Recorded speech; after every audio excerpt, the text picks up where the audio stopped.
Assalamualaikum Pak Andan. Waalaikumsalam, Bang. Hari ini kita akan melaksanakan coaching klinis untuk supervisi akademis. Jadi nanti saya akan di sini mengobservasi Pak Andan ketika Pak Andan mengajar di kelas. Nah, apakah Pak Andan sudah mempersiapkan semuanya sebelum melaksanakan pembelajaran? Persiapan untuk pembelajaran sebetulnya sudah disiapkan semuanya. Kalau persiapannya sudah aman. Kalau persiapan sudah aman, ya. Nah, berarti Pak Andan sudah mempersiapkan segalanya sebelum memasuki kelas. Ya, sama. Apa tujuan pembelajaran yang akan dicapai oleh Pak Andan? Oke, sebelum ke tujuan mungkin persiapan tadi ada beberapa yang saya siapkan, diantaranya RPP udah jelas apa ya, RPP, kemudian LKPD udah saya siapkan, dan juga lembar-lembar penilaian udah disiapkan. Kemudian kalau tujuan pembelajaran sudah tercantum di RPP-nya, karena sebetulnya materi ini materinya di kelas 12 ya Pak ya. Di kelas 12 berhubungan dengan transisi menuju orde baru. Di tujuan pembelajarannya yang ingin saya masukkan diantaranya adalah menganalisis mengenai peristiwa-peristiwa yang melandasi atau latar belakangi munculnya orde baru. Diantaranya ada peristiwa tadi G30 SPKI, kemudian ada Tritura, ada Sapersema, sama munculnya dualisme kepemimpinan. Itu menjadi tujuan pembelajaran sebetulnya. Nah, yang pada akhirnya dari tujuan pembelajaran ini proses pembelajarannya pun dibuat beragam, dibuat berbeda sebetulnya Pak. Tiap peserta didiknya juga. Rasanya dibuat berbeda. Ya. Nah, sekarang pertanyaan selanjutnya, apa yang menjadi area pengembangan yang ingin dicapai oleh Pak Andan? Area pengembangannya secara keseluruhan mungkin kita mulai dari pendahuluan dulu ya. Di pendahuluan kan ada membaca doa bersama, itu kan untuk menumbuhkan karakter gitu Pak. Kemudian proses pembelajarannya ada diskusi dengan anak, jadi kita pun bisa menilai pengetahuan anak dari cara mereka berbicara, konten yang mereka bicarakan sebetulnya. Kemudian berikutnya berhubungan dengan mengutarakan pendapat, anak-anak berpendapat, diberikan waktu yang leluasa untuk berpendapat. Kemudian yang terakhir mungkin di penilaian terkait dengan produk yang dihasilkan dari pengisian LKPD itu yang beragam nantinya. Oh, jadi pembelajaran berdiferensiasi. Arahnya ke situ, tujuannya arahnya ke situ sebetulnya Pak. Jadi ingin yang dikembangkan adalah tadi ada yang pertama karakter, terus pembelajaran berdiferensiasi juga seperti itu. Iya. Nah, yang terakhir, apa strategi yang telah dipersiapkan oleh Pak Andan sehingga pembelajaran yang Pak Andan laksanakan berhasil mencapai tujuan? Yang jadi strategi sebetulnya mungkin di awal dengan pertanyaan yang kalau disebutkan pertanyaan pemantik ya Pak ya. Kalau di PBL problem based learning dari masalah dulu tujuan awalnya supaya anak-anaknya supaya kita tahu sebetulnya anak-anaknya sampai di mana sih awal yang pelajarinya tentang orde baru, minimal mereka tahu tentang orde baru itu apa sebetulnya, pengetahuan awalnya saja. Kemudian dia persepsi dihubungkan dengan materi sebelumnya ketika berakhirnya pemerintahan orde lama dengan peristiwa G30 SPKI, kemudian dengan runtuhnya pemerintahan Soekarno dikaitkan dengan peristiwa yang akan dijelaskan pada kesempatan kali ini. Berarti strategi yang dipersiapkan itu tadi ada pertanyaan pemantik dan menghubungkan dengan materi yang sebelumnya. Selain itu juga kan ditambah dengan LKPD juga.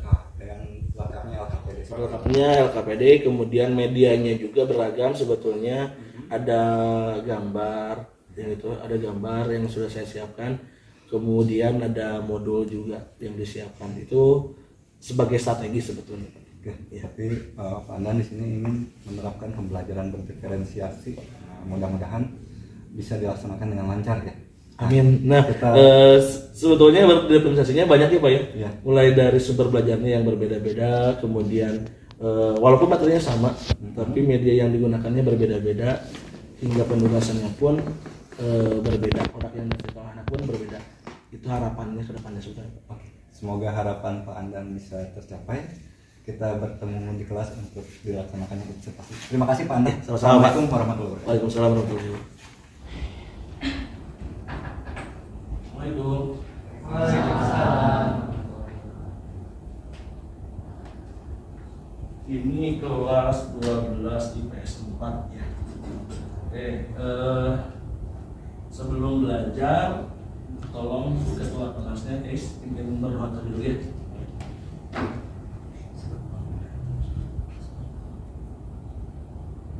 Berdoa selesai. Beri salam. Assalamualaikum warahmatullahi wabarakatuh. Waalaikumsalam warahmatullahi wabarakatuh. Sebelum ke materi, Bapak cek dulu kehadirannya ya. Oke, hadir semua ya. Oke, alhamdulillah. Hari ini kita akan masuk ke materi baru. Materinya tentang orde baru. Ada yang tahu apa itu orde baru? Ija, apa Ija orde baru itu Ija? Mungkin peralihan masa kepemimpinan Peralihan masa kepemimpinan dari Soekarno Soekarno ke Soeharto. Oke, di sini ada transisi ya. Kita berbicara mengenai transisi. Minggu lalu kita sudah membahas mengenai pemerintahan pada masa Orde Lama. Orde Lama itu kapan sih dimulainya? Yang disebut Orde Lama kapan dimulainya? Iya. Sampai dengan 60-an. Angkanya yang pasti ya, nggak an-an belakangnya. Oke, yang dimaksud dengan Orde Lama itu berarti pada masa pemerintahan Soekarno. Walaupun dari tahun 45 sampai dengan tahun 65 dipimpin oleh Soekarno, tapi yang identik dengan Orde Lama itu ketika adanya demokrasi terpimpin. Ada yang tahu demokrasi terpimpin? Ini bukan belajar ya. Demokrasi terpimpin itu semua pemerintahannya berpusat pada tangan satu orang, yaitu Presiden Soekarno. Walaupun ada DPR-nya, ada lembaga-lembaga yang lain, tapi semuanya dipimpinnya oleh Soekarno. Yang menentukan kebijakannya adalah Soekarno. Dan periode ini kemudian berakhir. Kapan berakhirnya? 1966. Berubah dengan apa? Super Semar. Apa lagi? Yang Orde Baru itu apa lagi? G30 SPKI. Kita ulangan dulu. Jadi di sini sudah ada yang paham tentang yang namanya transisi dari Orde Lama ke Orde Baru. Sebelum dilanjutkan, lupakan pelajaran terlebih dahulu. Berhubungan dengan tujuan pembelajaran yang hari ini akan kita capai. Yang pertama, berhubungan dengan peserta didik dapat menguraikan latar belakang lahirnya Orde Baru. Kalau lahir, ada yang lahir sebelumnya pasti ada yang berakhir dulu ya. Yang berakhirnya Orde Lama, yang lahirnya Orde Baru. Yang dibahas berhubungan dengan latar belakang. Yang kedua, peserta didik dapat menganalisis berbagai peristiwa masa transisi menuju Orde Baru secara cermat serta cerdik membaca modul. Nah, nanti akan diberikan modulnya. Kemudian yang ketiga, dapat menganalisis perkembangan kehidupan politik bangsa Indonesia pada masa Orde Baru dengan tepat. Tapi fokusnya hari ini kita pada poin yang pertama dan juga yang kedua, berhubungan dengan peristiwa menjelang Orde Baru. Oke, peristiwanya ada apa saja? Yang pertama tadi disebutkan, yang melatar belakangi munculnya Orde Baru adalah peristiwa G30 SPKI. Ada yang tahu tentang G30 SPKI? Saya Pak. Boleh. Pembunuhan 7 jenderal dalam satu malam. Pembunuhan 7 jenderal dalam satu malam. Kenapa kok dibunuh? Karena mereka tidak mau menandatangani surat yang dibuat oleh pihak PKI. PKI, oke. Ada hubungan dengan PKI ya? G30 SPKI sebuah peristiwa yang kompleks sebetulnya. Kalau kalian sering baca di media sosial atau lihat di televisi, Bapak ingin bertanya ke kalian, menurut kalian siapa sih yang di dalam dari G30 SPKI itu? Aidit. Oke, siapa lagi? Berarti kalau ngomongin Aidit, yang berperannya adalah PKI. Oke, siapa lagi? Apa lagi? Untung Pak, Petro Untung masih sama berarti PKI ya? Oke, apa lagi? Siapa lagi? Ada yang bilang Amerika Pak. Oke, bagus Jadi. Awal yang bagus. Kenapa Jian berkata Amerika aja? Katanya ada sangkut paut sama CIA ini sama badan intelijennya. Apa kepentingan Amerika untuk G30 SPKI ini sebetulnya? Karena Amerika itu kan kapitalis ya. Otomatis kan tidak suka komunis. Bertentangan dengan komunis karena ya ideologinya. Betul. Bertentangan lu buat dia. Ini bertentangan dengan ideologi. Apa itu ideologi? keyakinan, ideologi keyakinan, apalagi pandangan, pemikiran, ya itu adalah ideologi. Ideologi di sini sebetulnya ini berhubungan dengan materi-materi di kelas 11. Ada yang namanya perang dingin. Yang kalian tahu pasti perang dunia 1 ya, ya. Perang dunia 2. Ternyata ada perang dunia berikutnya, bukan perang dunia ketiga, tapi perang dingin itu melahirkan dua kekuatan besar. Yaitu ada blok barat sama blok timur. Blok barat yang berkuasanya adalah Amerika. Blok timur Ya. Rusia. Lahirlah dua ideologi besar ini. Karena sebetulnya kedua negara ini ingin menguasai dunia. Makanya berlomba-lomba, terutama berlomba untuk menyebarkan pengaruh ideologinya. Di Indonesia saat itu yang kuatnya apa? PKI. Kenapa yang kuatnya PKI? Ini terlihat dari ideologi yang diterapkan oleh Soekarno. Ada Nasakom. Ada yang pernah dengar? Apa itu Nasakom? Soekarno itu punya gagasan ingin menyatukan 3 ideologi. Nasionalisme, komunisme, kan 3. Berarti apa? Nasnya, nasionalis. A-nya, agama. Kemudian komnya, komunis. Ada 3 ideologi karena saat itu di negara kita kebanyakan sebagian besar masyarakat Indonesia menganut 3 ideologi ini. Ada yang lebih ke nasionalis, contohnya adalah Soekarno. Kemudian ada yang agamis, diantaranya ada Kartosuwiryo dengan jajaran yang lainnya. Komunisnya jelas, diantaranya ada Untung, ada Aidit, awalnya ada Musso juga. Jadi yang mendasari kekuatan Indonesia diantaranya adalah komunis. Nah, Amerika punya kepentingan, makanya diantaranya muncul anggapan bahwa yang mendalangi G30S itu adalah Amerika. Oke, ada lagi pandangan yang lain? Karena kita bebas ya, bebas berpendapat. Nah, kita tidak bicara PKI. Hari ini kita akan mempelajarinya mengenai transisinya. Ada 3 peristiwa penting mengenai transisi di sini. Yang pertama, ada aksi-aksi Tritura. Oke, susul ya.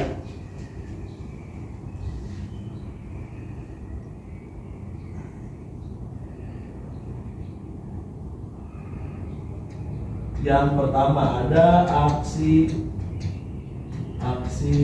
Tritura.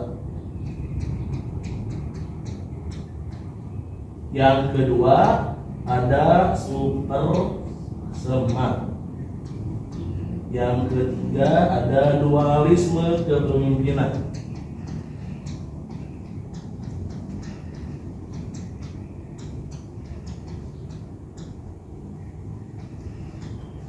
Tiga peristiwa ini yang menjadi landasan awal nanti lahirnya Orde Baru. Oke, Orde Baru itu kapan dimulainya? Reza, kapan dimulainya Orde Baru? Kenapa disebutkan awalnya 68 enggak 65? Apa landasannya ketika disebutkan 68? Karena ada yang mengatakan 65 Pak, 66 dimulainya Pak, 67 Pak dimulainya, 68 Pak dimulainya. Semua pendapat sebetulnya boleh dikatakan iya atau tidak, tergantung sudut pandangnya. Ketika bicara 68 berarti tepat ketika Soeharto dilantik menjadi presiden, walaupun sebetulnya sudah ada pengaruhnya. Nah hari ini yang dipelajarinya berhubungan dengan peristiwa ini. Oke. Ini LKPD-nya.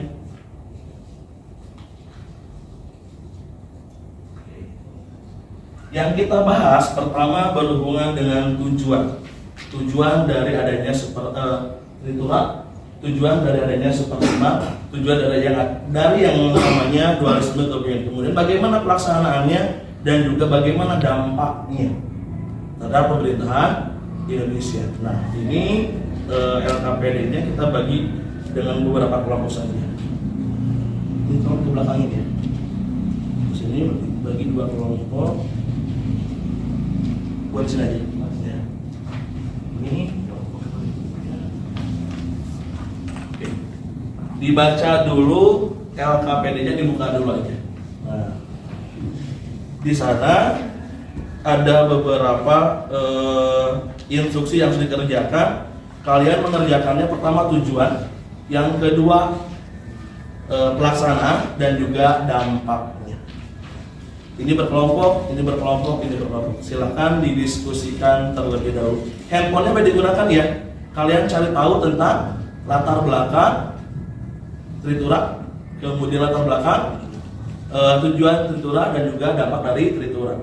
Yang kedua, cari mengenai latar belakang super semar, tujuan super semar dan juga dampak dari super semar. Dan yang ketiga, latar belakang dari adanya dualisme kepemimpinan, kemudian tujuan dari ada dualisme kepemimpinan juga dampak dari dualisme kepemimpinan. Oke, silakan dikerjakan terlebih dahulu. Diskusikan dulu.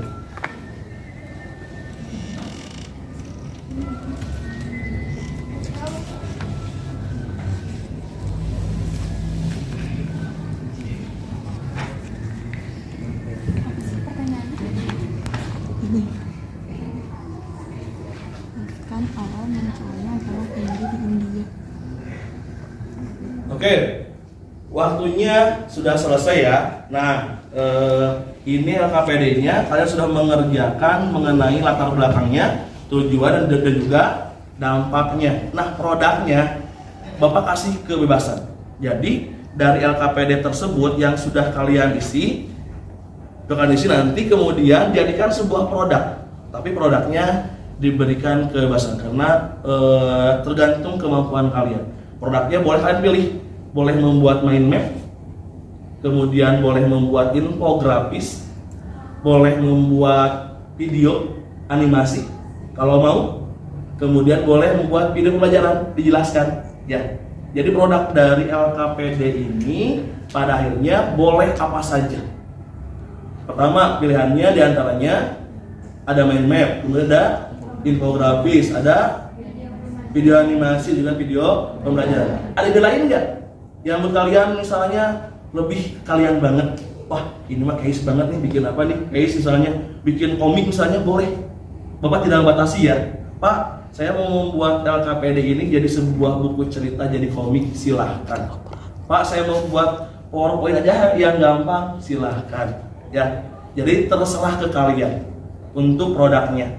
Yang jelas materinya berhubungan dengan materi masa transisi menuju ke Orde Baru. Ada 3 peristiwa. Yang pertama, aksi-aksi Tritura. Yang kedua, ada super semar. Yang ketiga, ada dualisme kepemimpinan. Itu yang menjadi materi. Tapi produknya boleh dibedakan. Tergantung kalian membuat yang mana. Oke, ada yang tanyakan dulu nggak?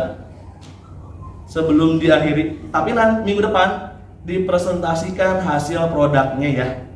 Jadi menjelaskan apa yang kalian buat. Oke. Sebelum diakhiri ada yang tanyakan dulu nggak? Tidak. Mengenai materi ini. Atau kalau yang tidak ada yang bertanya, siapa yang mau menyimpulkan? Jangan boleh kesimpulan pelajaran kali ini.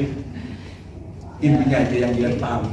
Kesimpulannya jadi dari G30 SPK ini karena adanya perbedaan ideologi dari mungkin dua kubu, jadi terjadilah sebuah perpecahan dalam Indonesia dan secara ekonomi, secara dan pemerintahan juga jadi hancur. Oke. Karena itu jadilah ada orde baru agar tidak terlalu parah gitu. Agar tidak terlalu parah, agar terjadi perbaikan ya dan mulai stabil. Kalau hikmahnya case, hikmah yang bisa case ambil dari materi transisi ini kira-kira kalau misalnya di kehidupan kita sebagai pelajar. Di kehidupan kita sebagai pelajar, hikmah yang bisa saya ambil mungkin ya artinya pertama kita harus menjadi pemimpin yang baik, karena kalau tidak menjadi pemimpin yang baik pasti bakal terjadi kekacauan di bawahnya gitu. Kemudian kita juga harus bisa mengeluarkan kebijakan-kebijakan yang tepat ketika kondisi di sekitar kita sedang tidak kondusif seperti itu. Mungkin Itu tangan lu buat dia sama guys. Terima kasih banyak untuk hari ini. Mudah-mudahan apa yang kita pelajari bisa bermanfaat. Mari kita sama-sama tutup pembelajaran kali dengan bacaan hamdalah bersama-sama. Alhamdulillahirabbil alamin. Dan Bapak berpesan satu quote dari Soekarno, jas merah jangan sekali-kali melupakan sejarah. Terima kasih banyak, sampai jumpa minggu depan. Jangan lupa membaca. Terima kasih. Assalamualaikum warahmatullahi wabarakatuh. Waalaikumsalam warahmatullahi wabarakatuh. Sebelum pulang silahkan berdoa terlebih dahulu. Perhatian, siap. Sebelum kita pulang, angka baiknya kita membaca doa terlebih dahulu. Membaca doa dengan kepercayaan masing-masing dalam hati. Mulai.